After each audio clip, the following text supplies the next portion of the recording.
Sia lodato Gesù Cristo e avanti con Maria. Buona e santa giornata a tutti voi, miei cari figlioli, nei sacri cuori di Gesù e di Maria e nel cuore castissimo di San Giuseppe. Ben ritrovati con la nostra rubrica mattutina Santi e Caffè. Oggi è lunedì 15 dicembre, è un momento anche questo importante perché è la settimana che precede il Natale del Signore. Oggi è lunedì, quindi come ogni lunedì con la corona del rosario aggrediamo cristianamente il lunedì per affrontarlo, l'inizio di una nuova settimana con la grinta che viene da Dio. Realmente in giro mi accorgo che molte volte manca ormai questa capacità che gli antichi avevano, i nostri padri avevano, di affrontare la vita con grinta. La grinta e l'entusiasmo che nascono unicamente quando le radici sono buone.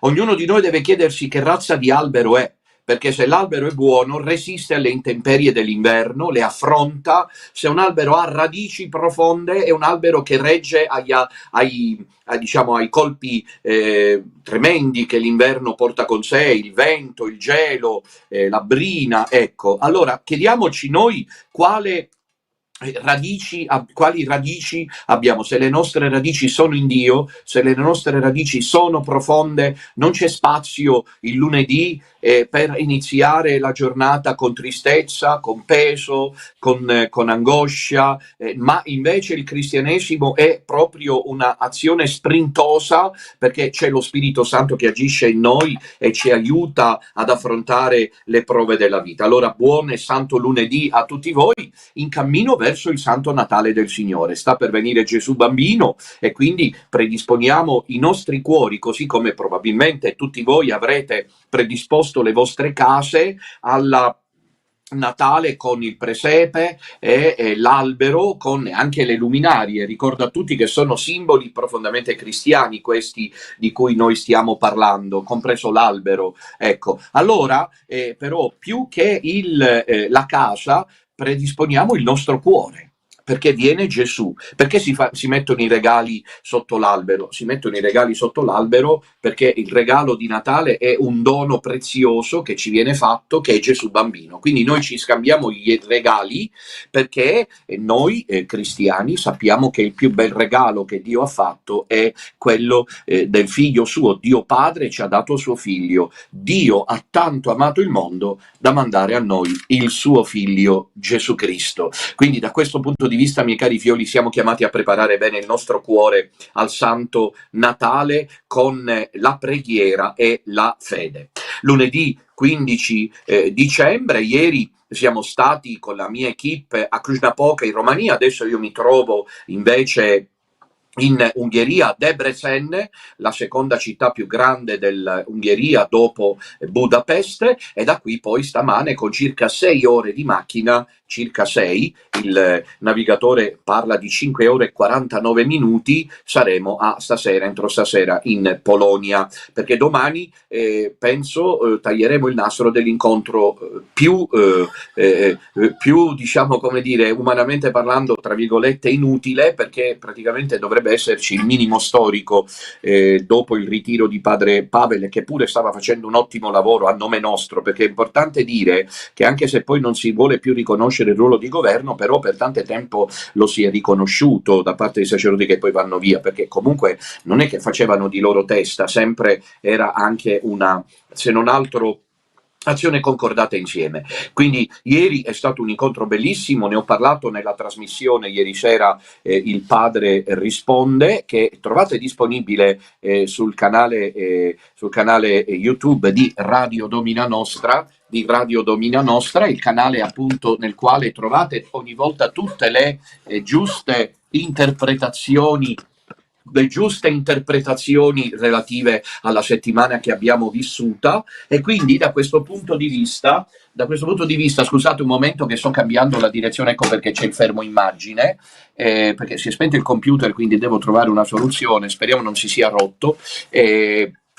E da questo punto di vista, ecco, è importante che voi vi teniate informati circa i dettagli delle varie iniziative che portiamo avanti. Quindi il Padre Risponde lo trovate disponibile cliccando sulla playlist di Radio Domina Nostra alla voce video, va bene? Bene, allora, poi stasera alle ore 21 c'è Padre Ramon con la sua quindicinale rubrica dal titolo Il Punto, la terza puntata dei Miracoli Eucaristici. Non perdetevi questo appuntamento. Poi domani sera invece torno io con il Martedì Giovanneo, la 39esima puntata dal mio libro L'Aquila e il Sole. Il titolo, come vedete, di domani sera è Il Padre Risponde. E il Padre opera sempre, non il Padre risponde. Il Padre opera sempre. E volevo anche dirvi che nuovamente che ho ringraziato il Signore e la Santa Vergine per l'esperienza vissuta ieri a Cluj-Napoca. È stata un'esperienza straordinaria perché anche se poche persone, una ventina in tutto, però bisogna che sappiate che c'è stata un'atmosfera proprio come il Signore vuole che si realizzi, si ritorna alle origini. Vedrete che è così, è sempre più chiaro che è così, ricostruire da capo con la fede dei padri dei primi secoli del cristianesimo. Ho ricevuto peraltro in dono questo qui, che è la Corredentionis Mysterium, il testo del mio documento pubblicato in occasione dell'8 dicembre sulla corredentrice, ed è stato tradotto in lingua rumena ed è pubblicato. Ecco, questo è veramente molto molto interessante. Ringrazio i fedeli, li saluto con affetto, avendo qui con me oggi ho proprio preso il caffè nella tazzina della Romania che mi è stata regalata.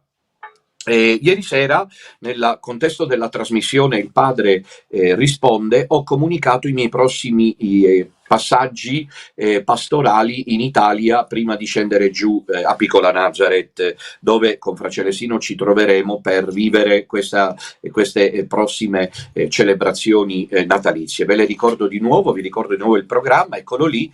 Allora, giovedì prossimo, 18 dicembre, terzo giorno della novena a Gesù Bambino, alle ore 17 saremo a Bergamo presso l'Auditorium San Sisto. Ecco, una gioia immensa poter celebrare sempre in quell'auditorium con i tanti fedeli del piccolo resto che vengono da varie parti.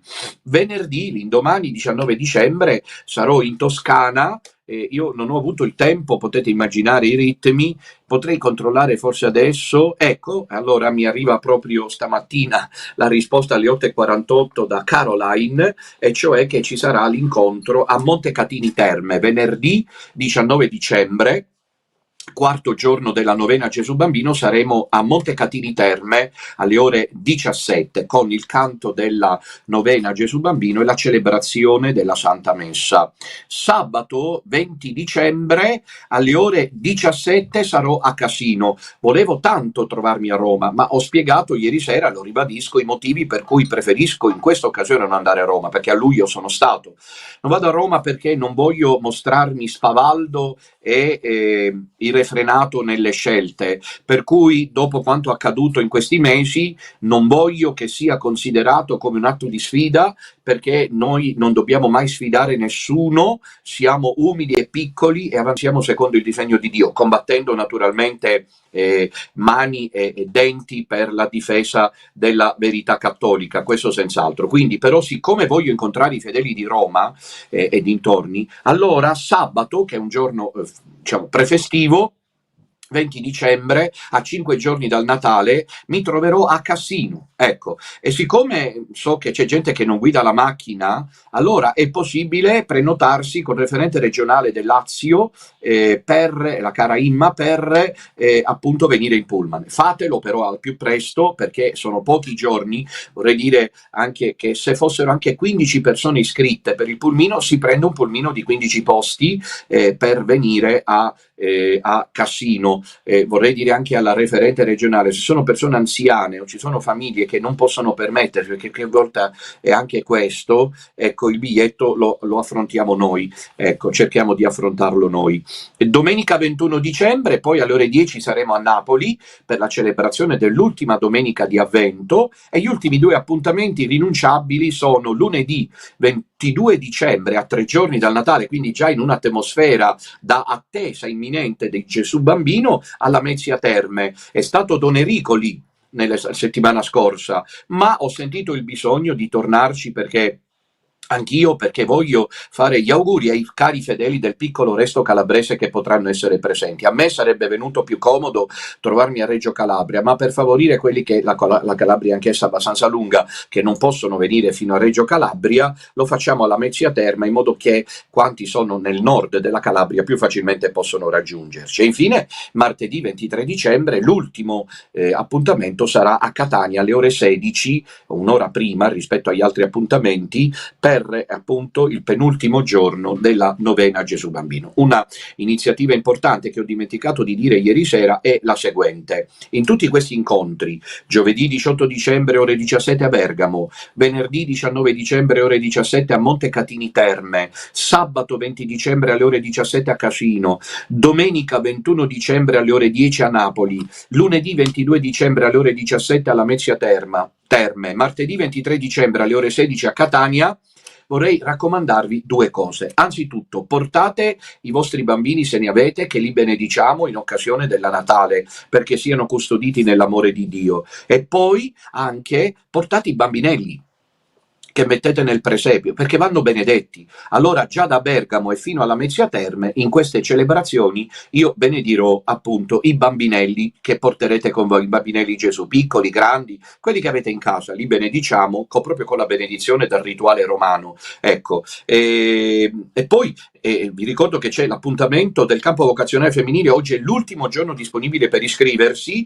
dal 27 al 30 dicembre a Piccola Nazareth, per un'età compresa tra i 18 e i 35 anni. Bisogna contattare la segreteria di Radio Domina Nostra.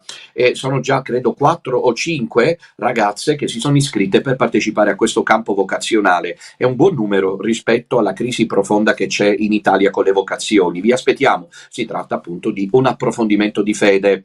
Poi ieri sera ho comunicato che Don Ramon sarà in Sardegna dal 18 al 21 dicembre, forse è pronto anche il cartello, vediamo se è così, eccolo.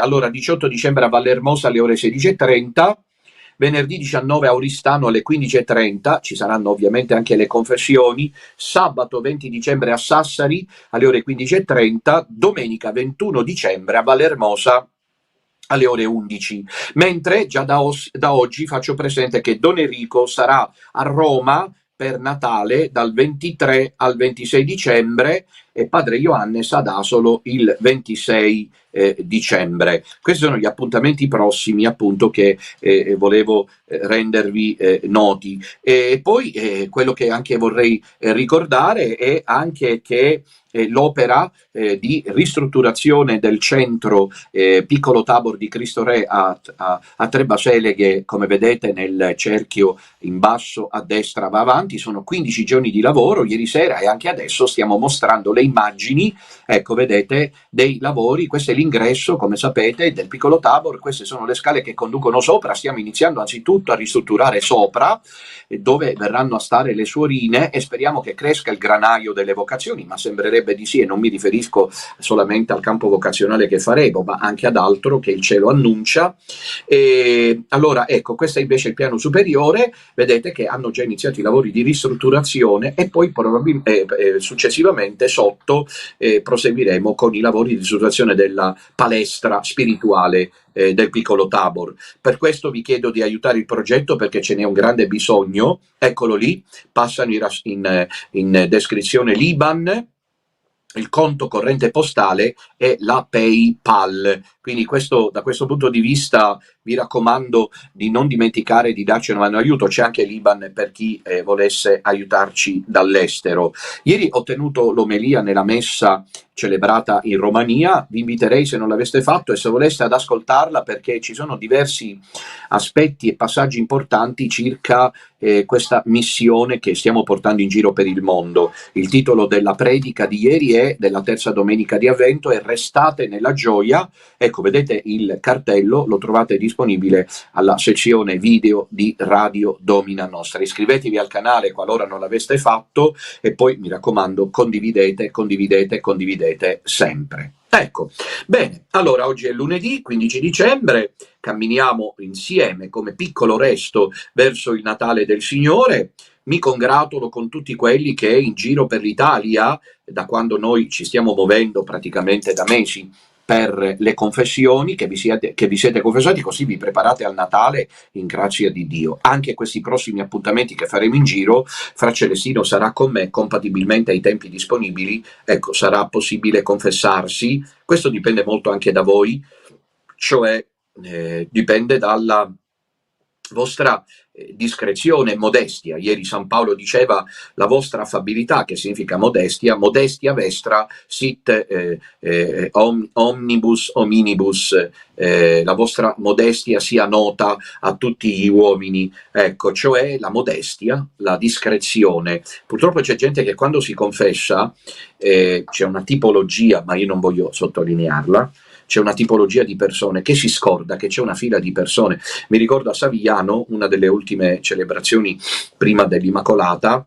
nella settimana che sono stato lì, faceva un freddo enorme e Fra Celestina era fuori nello stand a confessare, c'erano 2 o 3 uomini, io sono arrivato e mi hanno detto così: padre, per favore, può dire a questa persona che è lì dentro a confessarsi che noi siamo qui ad attendere da tempo? Ma io ho chiesto: da quanto tempo attendete? Mi ha detto: padre, saranno 20 minuti. Scandaloso, 20 minuti, è scandaloso.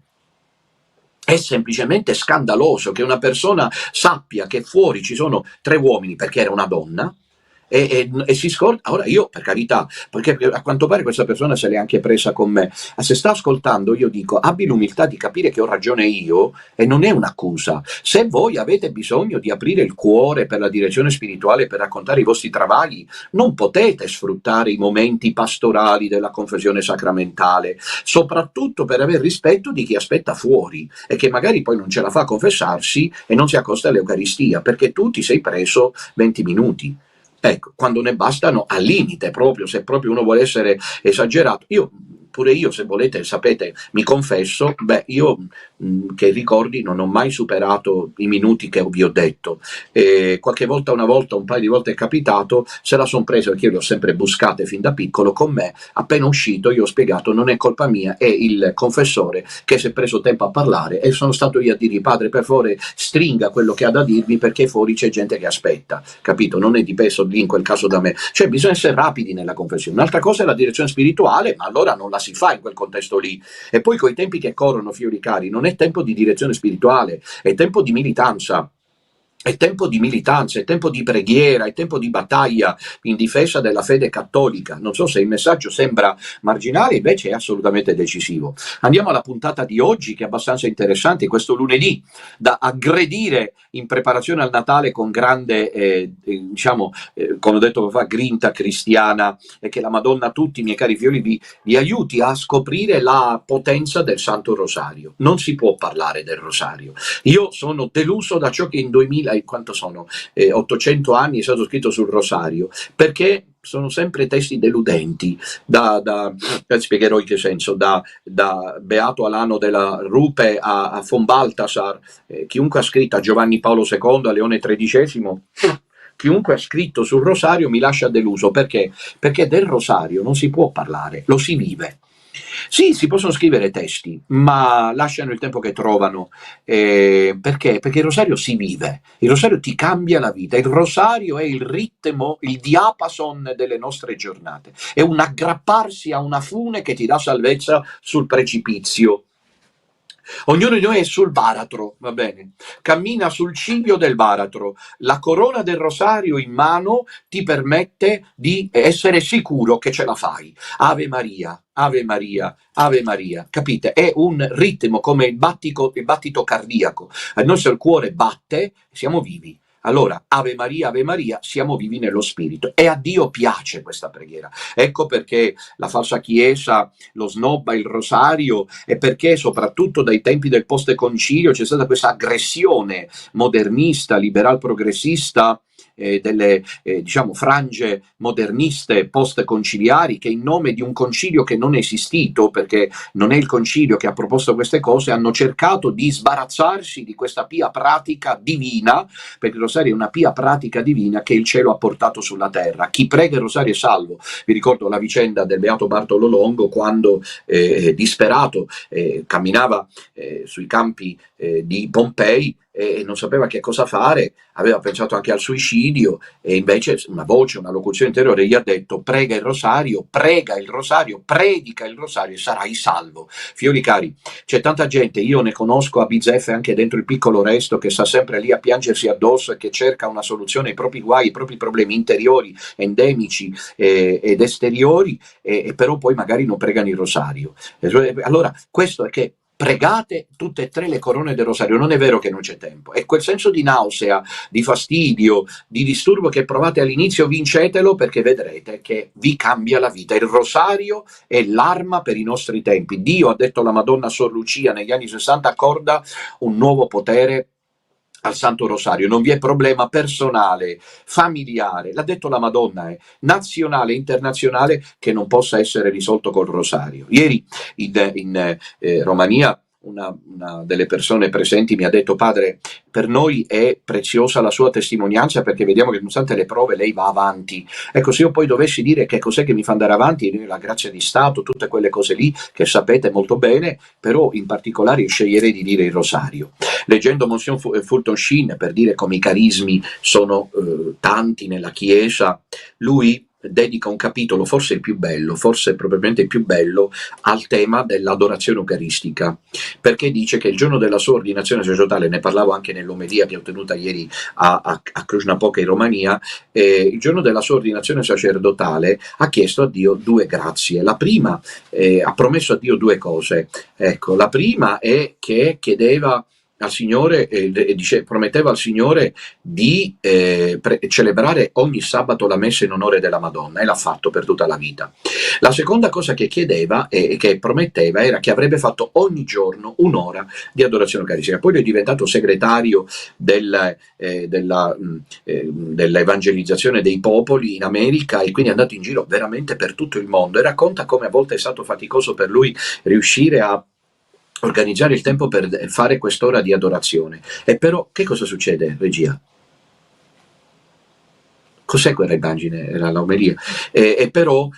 Scusate, e però lui, Monsignor Fulton Sheen, dice essere rimasto fedele fino alla fine a questo progetto di fare ogni giorno l'adorazione eucaristica, e la raccomandava, ormai vecchio, vicino alla morte, vescovo in pensione, a tutti i preti, vescovi, a tutti, dicendo: è la salvezza. Ecco, allora io però volevo pensare quello, e concludo questa ampia introduzione, che se dovessi scriverlo io, libro, quando sarò vecchio, alla maniera di Fulton Sheen, e dovessi usare un capitolo anch'io come l'ha usato lui per quell'ora di adorazione eucaristica, chiaro, non in competizione, ci mancherebbe, ma come integrazione, io non sceglierei l'ora di adorazione eucaristica, ma per il carisma che vivo sceglierei i 3 rosari quotidiani. Ecco, naturalmente non escludendo l'ora di adorazione eucaristica, ci mancherebbe, o come formula sostitutiva all'ora di adorazione eucaristica, ma come aspetto carismatico io non potrei non scegliere, rispetto all'ora di adorazione eucaristica, che l'affermazione dei 3 rosari. Cioè i 3 rosari sono quelli che io raccomanderei a tutti, perché veramente cambiano la vita. Ieri c'è stata ancora qualche iscrizione a Cluj-Napoca nel registro della confraternita del Santissimo Rosario. Questo veramente ci riempie di gioia, perché ogni giorno abbiamo tanti fedeli che pregano i 3 rosari per intero, ma veramente vi raccomando, pregatelo ogni giorno, perché il rosario salva la vita, è il diapason dell'esistenza. Adesso andiamo alla puntata di oggi. Vedete già da un pezzo il titolo: Geiswein e le scuse a Bergoglio. Geiswein e le scuse a Bergoglio. Ecco, che cosa è successo? Nei giorni scorsi io non ho avuto modo e tempo di poterlo commentare, adesso finalmente sì, in questo lunedì. In pratica il cosiddetto Monsignor Geijewein, dico detto, cosiddetto, perché voi sapete che la sua vicenda è legata anche in qualche modo alla mia, quando è stata diffusa quella lettera, vi ricordate, falsa, che stranamente non ha portato a nessun processo, un'impunità che è sospettosa l'avessi fatto io. Insomma, c'è stato qualcuno che è stato capace di produrre una lettera a nome della segreteria personale del Papa, come veniva chiamato emerito Benedetto XVI, nella quale il Papa avrebbe detto tramite Monsignor Geijewein che io dovevo piantarla di dire che lui non era, che lui era ancora il Papa e che lui in realtà celebrava ancora la messa celebrava la messa in unione con Papa Francesco. Bene, poi si è scoperto che quella lettera era falsa. Io di Monsignor Geijewein, come sapete, non ho mai avuto troppa fiducia e facevo bene, mi sono lasciato un po' condurre, trascinare da chi invece riteneva che stesse facendo anche lui una azione da codice, e il codice lo ha potuto applicare solo e soltanto in maniera proprio profetica e solitaria Papa Benedetto. Geijewein poi, in replica a quella lettera, è intervenuto su un blog tedesco, di lingua tedesca, rilanciato poi in Italia, nel quale blog diceva che appunto la lettera era falsa e che Minutella è un pazzo. Ecco, approfittato di quell'occasione lì per dire che Minutella è un pazzo. Quindi io sarei pazzo per Monsignor Georg Geijewein. Bene, allora, intanto però, a proposito di pazzia, è circolata nei giorni scorsi una notizia clamorosa, rilanciata dai più importanti, tra l'altro, quotidiani italiani, e cioè in una sua dichiarazione giornalistica, Monsignor Georg Geijewein, che come vi ricordo si trova nunzio apostolico nei paesi baltici, quindi non molto distante da dove andrò io, lui si trova nunzio apostolico lì, ha reso noto che pochi giorni prima della sua morte Papa Francesco ha ricevuto Monsignor Geijewein e Monsignor Geijewein gli ha chiesto scusa. Allora, uno si domanda se siamo in presenza della Chiesa cattolica o delle tragedie greche, delle commedie all'italiana. E naturalmente noi riceviamo sempre più chiaramente segni, fiori cari, indizi che abbiamo a che fare con gente che ha perso il senno. Pazzo non sono io. Cioè, andare a chiedere scusa a uno come Bergoglio, che era lì da anni a distruggere l'identità cattolica, che ha scritto Amoris Laetitia e firmato Fiducia Supplicans, che ha fatto con la dichiarazione congiunta di Abu Dhabi, che ha lavorato per anni, come sapete, non c'è bisogno ogni volta di doverlo registrare nella memoria di ciascuno di noi, per distruggere la Chiesa Cattolica. Monsignor Geijewein, prima che questo muoia, va lì per chiedergli scusa. Ecco, voi vi rendete conto che siamo in presenza di qualcosa che, se non è diabolico, come lo si dovrebbe comprendere? È alogia o è daimonia? Queste sono le due possibilità. Alogia, cioè completamente folle questa situazione che si vive oggi a Roma, una follia totale se non è orchestrata, capito? Perché non gli riesce fino ad oggi, i numeri fino ad oggi non arriveranno col tempo, c'è senza dubbio una ripresa numerica a Piazza San Pietro, questo senza dubbio, ma forse, probabilmente, dico, non è come se l'aspettavano. Il messaggio cristiano, per colpa di questi massoni che stanno in Vaticano, è un messaggio che non incide soprattutto nei giovani. Sì, vanno alle kermesse delle giornate mondiali della gioventù, quelle cose lì, perché c'è il cantante X o Y, e poi c'è anche il prete rap che ti trasmette la musica techno per attrarre, ma poi ognuno fa la propria strada. Allora non escludo che questa sia una manovra per rinsavire la beata memoria di Papa Francesco, che cardinale Dziwisz, Stanislao Dziwisz, per anni segretario di Giovanni Paolo II, ha chiesto venisse subito proclamato santo.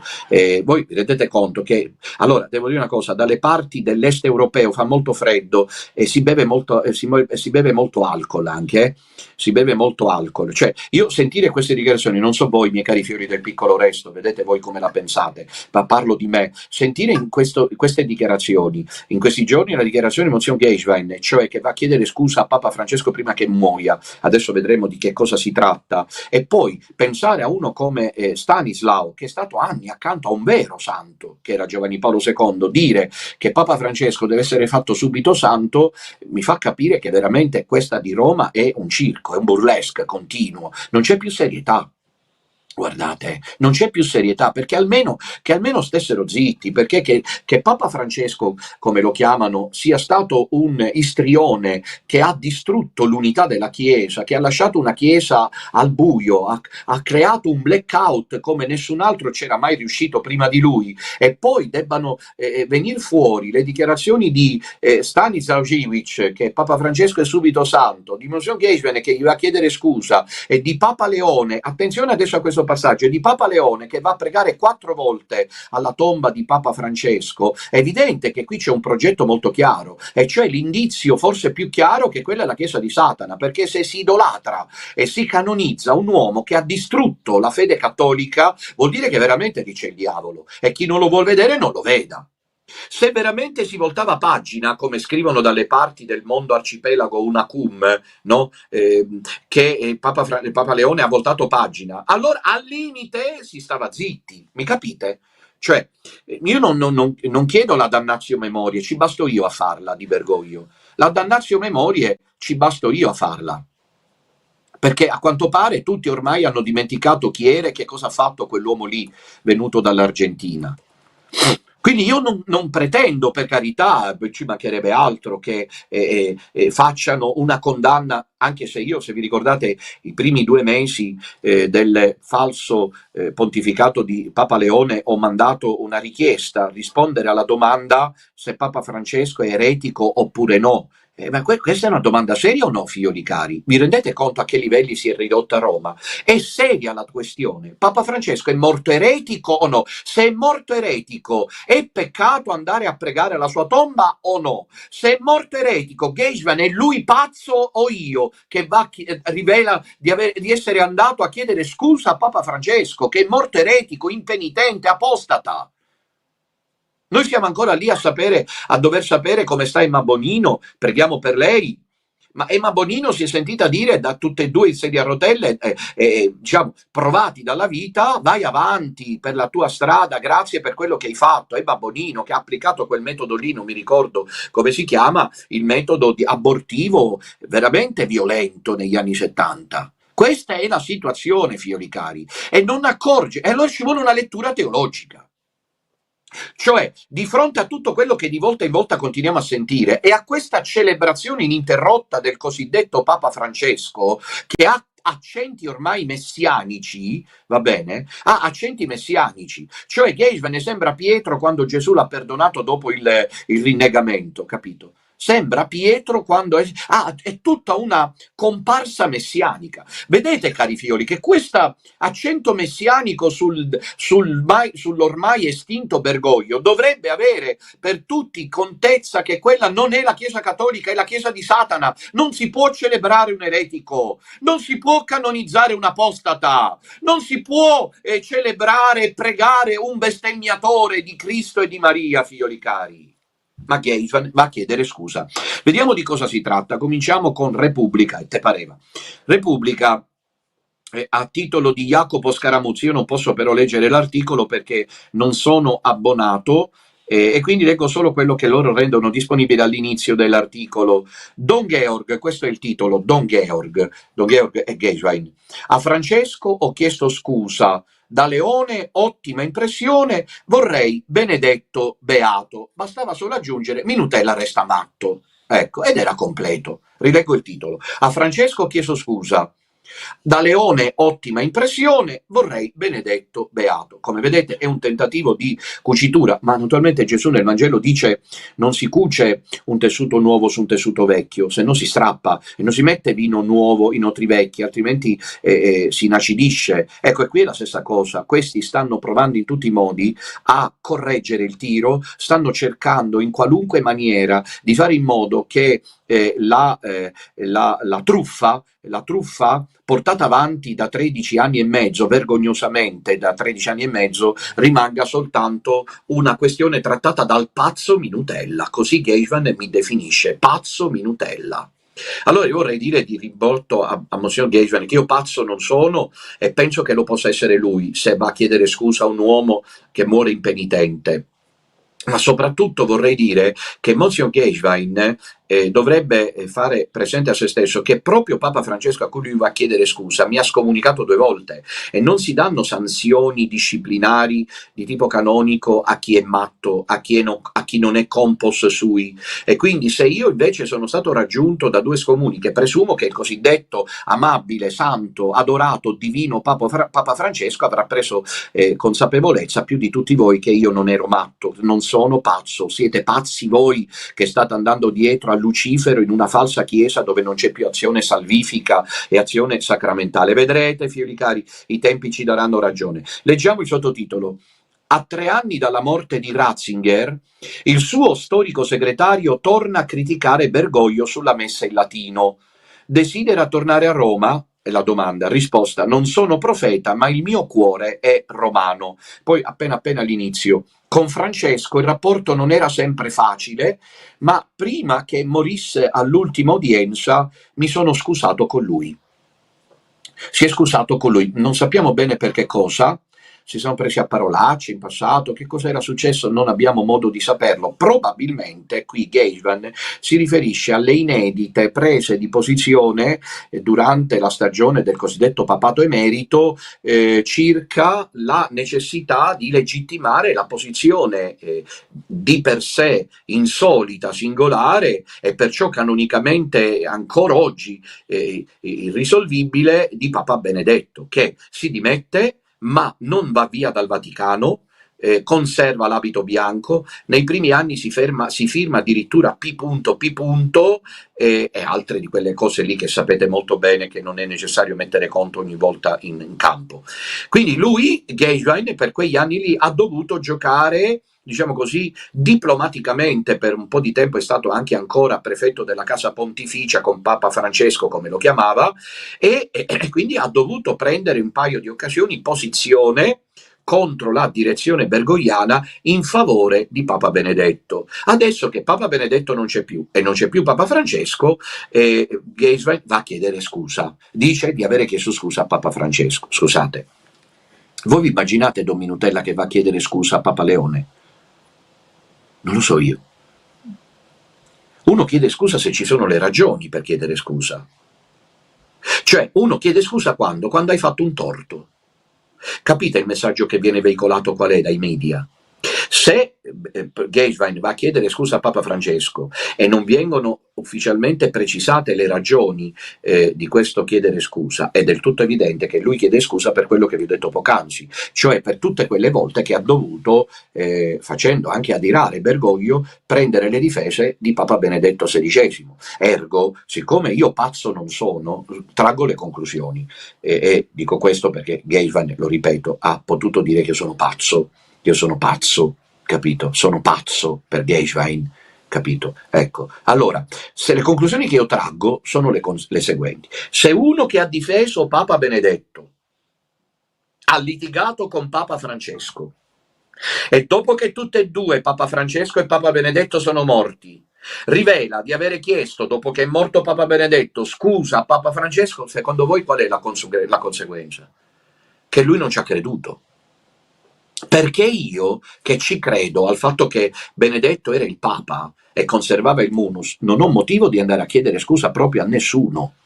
Meno che avrei chiesto scusa a Papa Francesco. E vi ricordo come va nella Chiesa, che ci sono uomini con gli attributi e uomini evirati. Gli uomini con gli attributi sono quelli come Don Minutella, chiamato dal cardinale ottimo, santo anche lui, solo pazzo e indemoniato sono io. Loro sono santi, nobili e divini. Dal divino cardinale Burke, io sono stato chiamato seduta stante a Roma, quando pensavo che mi offrisse una cattedra universitaria o qualcosa per i meriti della lotta contro la falsa chiesa, e vi ricordo che cosa mi ha chiesto: di andare a chiedere scusa a Papa Francesco. Avete capito?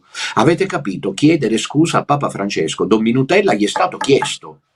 Geiswein l'ha fatto, Don Minutella no. Geiswein è santo, è vescovo, è nunzio apostolico, è sano di mente, è devoto, pio e divino. Minutella è pazzo e indemoniato. Questa è la storia che stiamo vivendo, miei cari figlioli. Però la differenza qual è? Che Gaishvan, che è santo, divino, ottimo, immacolato, ha chiesto scusa a Papa Francesco. Minutella, che è pazzo e indemoniato, richiesto da parte del cardinale Burke di andare a chiedere perdono a Papa Francesco, ha risposto: mai e poi mai io andrò a chiedere perdono a uno che Papa non è e che per giunta è eretico e apostata ed è piazzato lì come capo mastro della falsa chiesa. Questa è la differenza. Questa è la differenza. Ecco, questa è la differenza. Questa è Repubblica. Il Corriere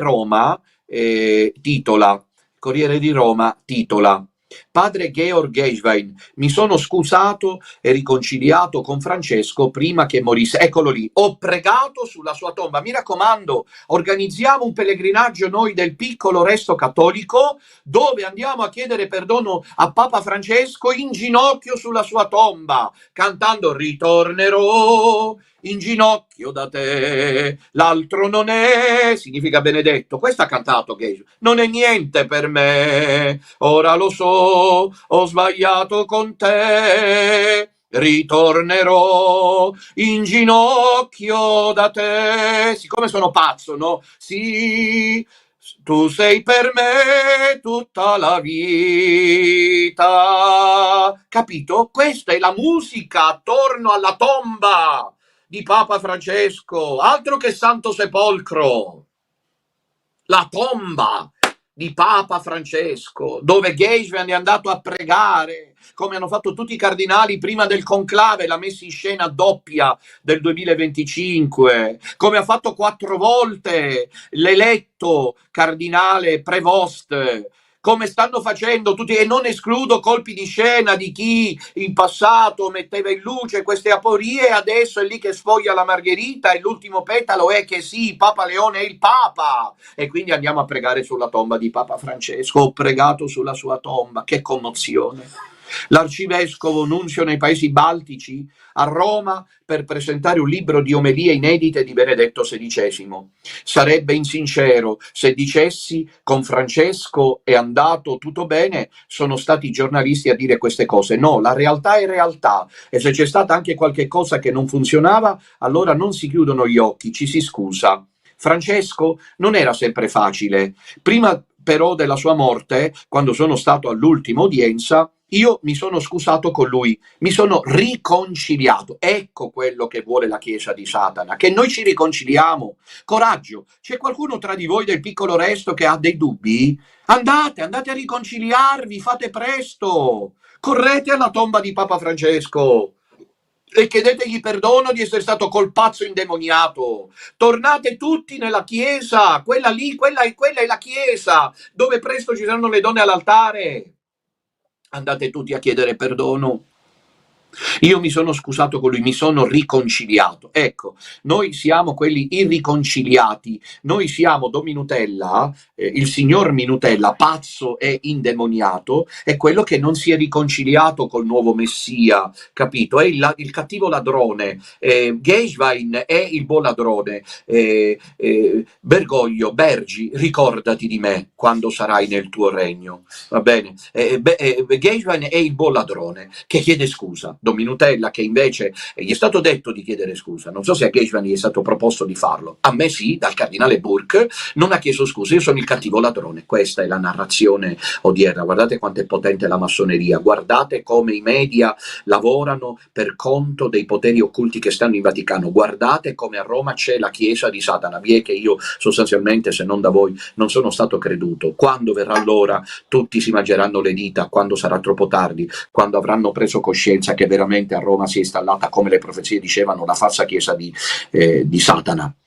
È tornato a Roma per presentare un libro di omelie inedite di Benedetto XVI, Dio è la vera realtà, testimonianza straordinaria delle celebrazioni private di Ratzinger, compresi gli anni vissuti nel monastero vaticano Mater Ecclesiae dopo la rinuncia al pontificato, l'ultima testimonianza che abbiamo di lui e della sua voce, spiega padre Lombardi. Chiaro che Monsignor Gaishvan, che ne è stato segretario per decenni, sia arrivato dalla Lituania per una testimonianza.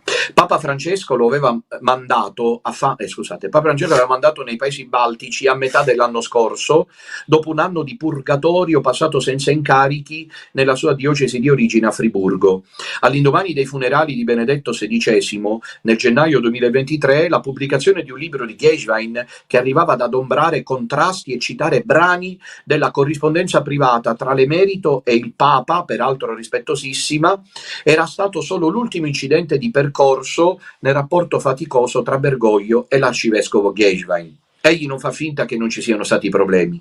Sarebbe insincero se dicessi è andato tutto bene, tutto a posto, sono stati i giornalisti a dire queste cose. No, la realtà è la realtà. E se c'è stata anche qualche cosa che non funzionava, allora non si chiudono gli occhi, ci si scusa.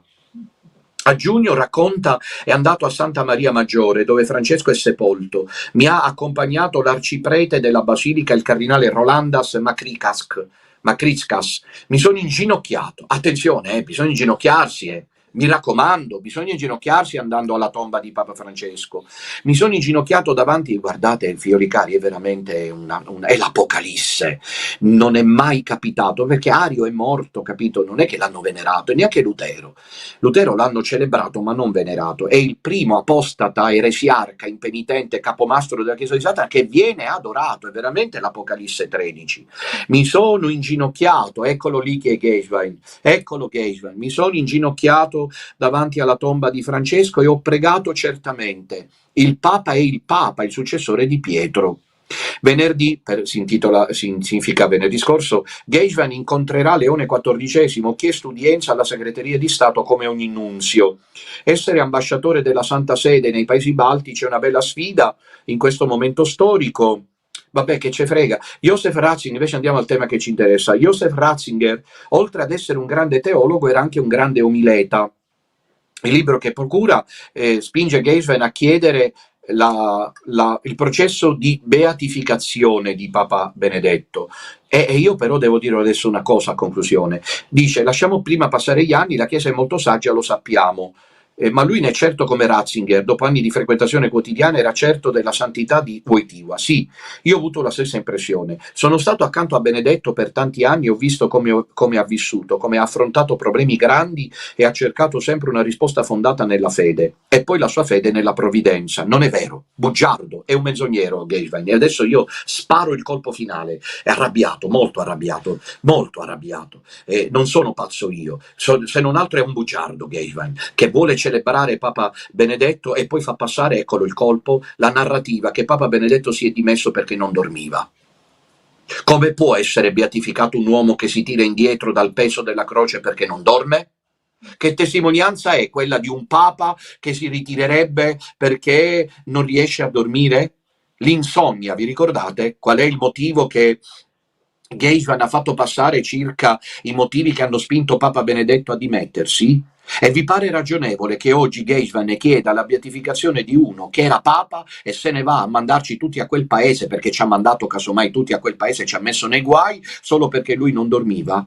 È evidente che allora due sono le cose. Se è vero che Papa Benedetto XVI non dormiva e si è dimesso per questo, non merita di essere fatto santo. Penso sarete tutti d'accordo. Quando sappiamo che Padre Pio, quando povero Cristo provava a dormire, il diavolo lo percuoteva, e Don Bosco nei momenti di maggiore stress il diavolo gli grattava il naso, gli faceva il solletico nelle orecchie, gli tirava le lenzuola per innervosirlo, capito? Ma stiamo scherzando, fiori cari, stiamo scherzando. Quindi se è vero che Benedetto XVI, come dice il mentitore in causa, che oggi lo vuole santo, non dormiva e quindi si è dimesso per questo, non merita di essere beatificato, anche perché dà una cattiva testimonianza a tutte quelle persone laiche, sposate, che non riescono a dormire bene, che fanno? Non vanno il mattino a lavorare. Io mi trovo in questa città di Debrecen, la seconda città più grande dell'Ungheria, nel nord-est dell'Ungheria, in viaggio verso la Polonia, c'è un tempo brutto, grigio, freddo. Immaginate un padre di famiglia che stamattina è andato a fare la raccolta differenziata della spazzatura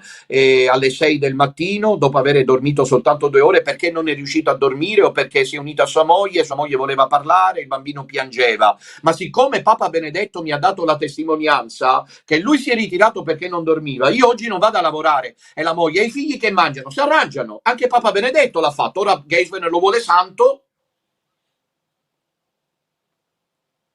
Il pazzo Minutella è un osso duro. Il pazzo Minutella è un osso duro. Gateman, sei un mentitore. Oppure sei pazzo.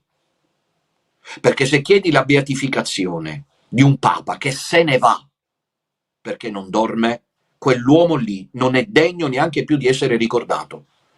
Perché di contro c'era un Giovanni Paolo II che gli salivava la bocca, capito? Allora, come si chiama quello lì? Navarro Valls diceva: Santità, non è bene che lei si faccia vedere mentre saliva la bocca perché gli si erano irrigiditi i muscoli a causa del morbo di Parkinson. E il Papa ha detto: forse Gesù si è nascosto? E allora, Santità, usate il fazzoletto. Ma lui non sentiva da dove scende la saliva. Capite a che livello si era ridotto Wojtyła?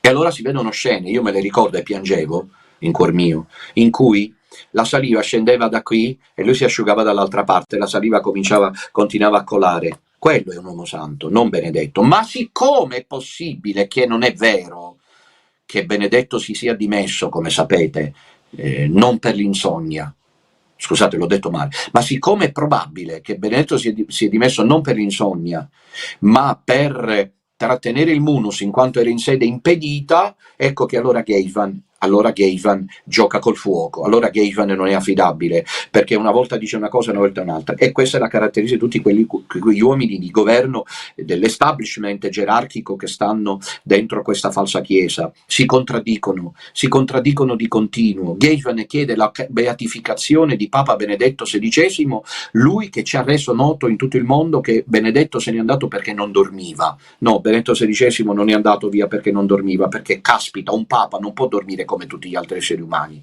Prende un po' di sonno per concedere un po' di pausa alle stanche membra, solo per quello non si può godere la vita. Può concedersi degli spazi, quello senza dubbio, ma è un'altra cosa, di relax, per non tirare troppo la corda. Giovanni Paolo II faceva piscina e sciava, a quanto pare Prevost anche lui fa piscina e gioca a tennis e così via. Ognuno ha i propri gusti, è un'altra cosa, ma andarsene perché non si dorme è una narrativa che nessuno di noi, grazie a Dio, perché siamo tutti matti come lo siete tutti come me, nessuno si beve questa roba. E come mai Gateman non la smentisce ma vuole la beatificazione di un insonne vanesio e bisbetico? Perché se Benedetto si fosse veramente dimesso in ragione del fatto che non dormiva, non merita di essere ricordato, è una brutta testimonianza.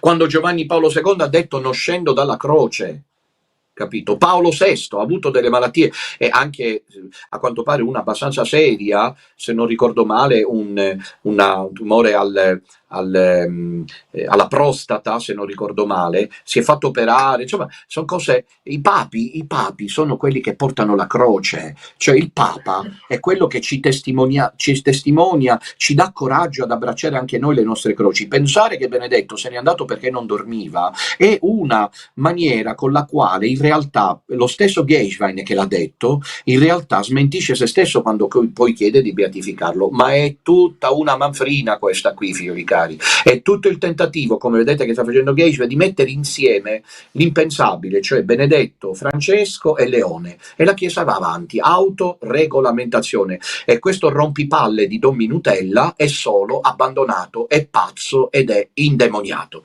Ecco, la conclusione qual è, miei cari figlioli? Che non sono per nulla affidabili. Io porto le prove, capito? Oggi io vi sto portando una prova, ma Gateman che vuole beato il suo amato Papa Benedetto non è quello che ha detto che Papa Benedetto si è dimesso perché non voleva prendere l'aereo, perché non dormiva bene, perché è questo e quell'altro. E come si fa beato uno che non dormiva bene? No, dice, ma anche i beati non dormivano bene, ma mica se ne andavano. Padre Pio dormiva forse appena 2 ore a notte, mica se n'è andato Padre Pio, capito? Ma non è semplice, qui voglio dire, gli esempi dei santi, dormire male, o allora un papa che viene e non mangia bene, capito? Siccome il ritmo è pesante, siccome non riesce a sostenere il governo della Chiesa perché di stomaco non sta bene, allora siccome c'è il predecessore, Papa Benedetto, lui perché non dormiva bene e si è dimesso, e io mi dimetto perché non mangio bene. Ogni volta che c'è qualcosa che non va bene, un papa si dimette, facciamoli tutti santi. È evidente che non è vero, e Gateman questo lo sa, e sta continuando a mentire. Lui sa che non è questo vero, lui sa che c'è un vulnus prodotto nel febbraio 2013 che Dio non permette, nonostante i loro reiterati tentativi maldestri, Dio non permette che venga sepolta questa narrativa. La narrativa vera è quella di Papa Benedetto che si è dimesso non perché non dormiva, ed è l'ora lì che è veramente santo, ma allora Gates ne farebbe bene a correggere, altrimenti il pazzo non sono io. Bene, miei cari, vi ricordo che stasera alle 21 la catechesi di Don Ramon. Il punto, terza puntata sui miracoli eucaristici. Io sono in viaggio, pregate per me e per la mia equipe, che la Madonna ci assista. Arriveremo in Polonia, domani ci sarà questo incontro storico con migliaia e migliaia di formiche, e appena un paio di persone si arrivano. Però io vado per dare il segno della mia presenza e per segnalare a tutti che a me non interessa cercare i numeri come invece accade in Italia, ma cercare il gregge di Cristo che vuole tenere gli occhi aperti e non vuole piegarsi alla bestia che è in Vaticano.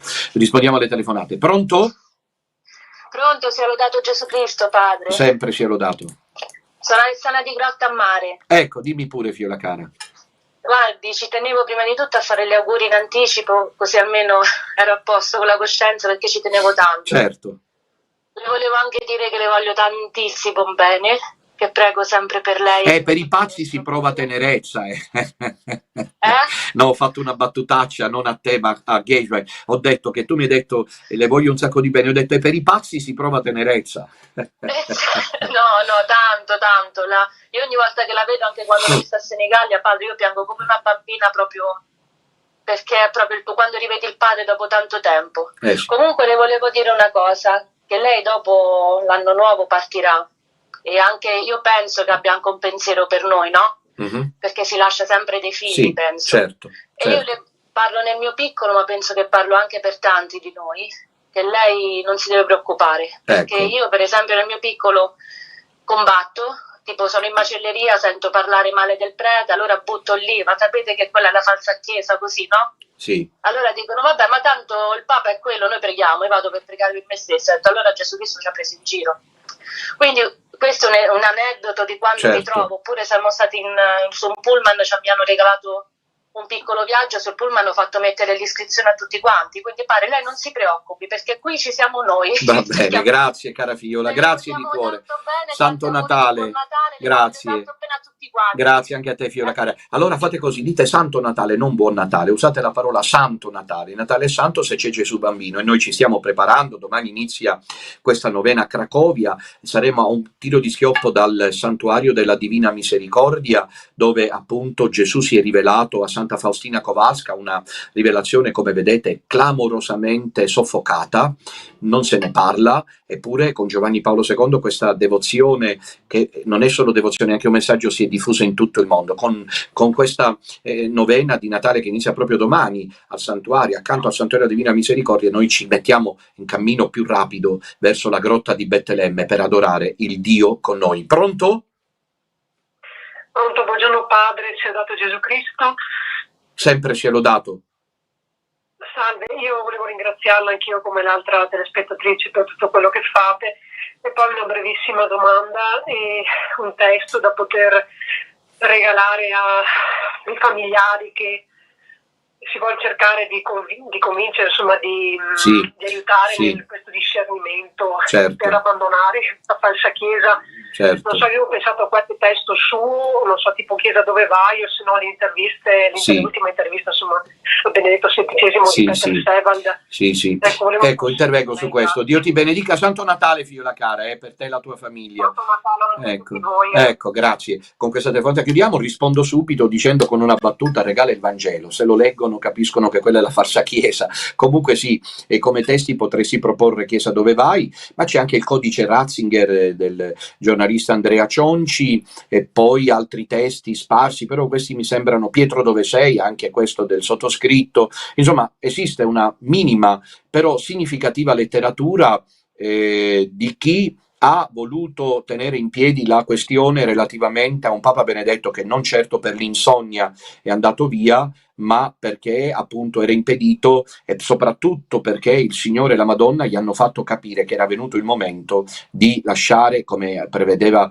Ticonio, che la Chiesa di Satana venisse fuori con questa disceptio in cui la vera Chiesa avrebbe abbandonato le strutture e si sarebbe inserita, sarebbe sopravvissuta in un piccolo resto rimasto fedele al Vangelo, alla Chiesa Cattolica, perché lo ricordo da pazzo e indemoniato che questa Chiesa comunque sta andando contro il Vangelo, cioè Papa Francesco, dove tutti vanno a pregare in ginocchio, è quello che ha scritto Amoris Laetitia in barba a Matteo 19, è andato contro il Vangelo e tutti vanno lì a pregare, ad adorarlo. Noi adoriamo Gesù, figlioli cari, che sta per nascere, e con la corona del rosario in mano affrontiamo questo nuovo giorno che il Signore ci dà, anche quando il cielo è grigio, buio, nebuloso, però il sole della verità, il sole della santità, il sole della gioia, il sole della luce, il sole della vita, che è Gesù, Gesù amore nostro, Gesù amore mio. Noi abbiamo questo tesoro dentro di noi e così, pieni di fiducia, andiamo avanti, sapendo che non un solo istante più questo castello di carta rimarrà in piedi.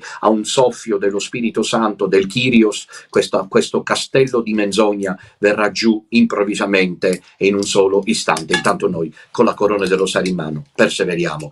Laudetur Jesus Christus.